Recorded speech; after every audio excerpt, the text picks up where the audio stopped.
Leo missed the shot by half a second. The scoreboard didn't care about the reason. 3 weeks ago, this never would have happened. 3 weeks earlier, Leo had a rule. Homework first. Always. But the second he stepped outside, Zach was already waiting. Forget homework. Let's play. Just 5 minutes. 5 minutes turned into an hour. The homework never got touched. Leo wanted 2 things that should have been easy to have together: good grades and a best friend. He didn't know yet. He was about to almost lose one to keep the other. Every time Leo tried to leave, Zach had a line ready. "You're so boring." Leo hated that word. It sat in his chest like a stone. What if Zach meant it? What if he found someone less boring to play with instead? So Leo stayed. Again. Homework, forgotten. Reading, forgotten. Then came the science project. Leo hadn't even started it. Just tell your teacher your printer broke. That's a lie. It's not a big deal. Everyone does it. So Leo said it. The words felt wrong in his mouth, but he said them anyway. His teacher didn't yell. She just looked at him. That was worse. That evening, his mom asked how the project turned out. "Fine," Leo said. Another lie, smaller than the first, but it fit right on top of it. "Good thinking," Zach told him later. Don't tell your mom the truth, or she'll stop your play. Leo nodded along, but something about it didn't sit right, like he was building a small wall between himself and the people who actually loved him, one lie at a time. Things got worse. Then came soccer tryouts. Leo had practiced for 3 weeks straight. The night before, Zach showed up at his window. One more game. Come on. Okay, just one. By the time he came inside, it was dark, and his legs ached in a way that had nothing to do with soccer. The next morning, he was slow. Foggy? He missed shots he'd made 100 times before. The scoreboard didn't care about the reason. He didn't make the team. And the worst part?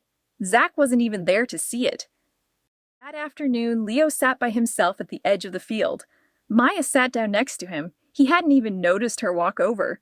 "Zach again?" she asked. Leo didn't answer. He didn't have to. He shows up at the same time every day, right when you're about to start. I know. So don't give him the chance. Start before he gets there. What do you mean? 20 minutes. The second you get home guide, before Zach even knocks. Undistracted. No phone, no noise. I call it the switch. And if he still knocks? Then you tell him, "Give me 20 minutes, then I will come to play." A real friend waits. If he doesn't lie, that tells you something too. The next day, Leo tried it. The moment he got home, he shut his door. 20 minutes, no phone, no noise. Halfway through, Zach knocked. Let's play! Give me 20 minutes, then I will come to play. 20 minutes? Come on. You're so boring. A line that always worked. Leo's hand moved toward the door.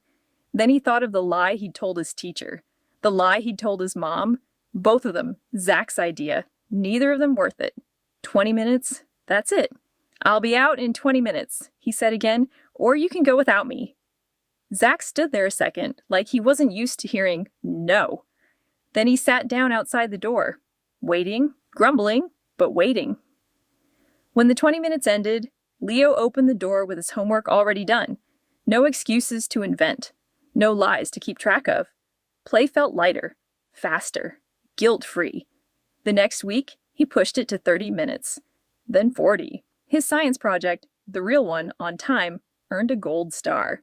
Even Zach noticed. How come you never fall behind anymore? I found the switch.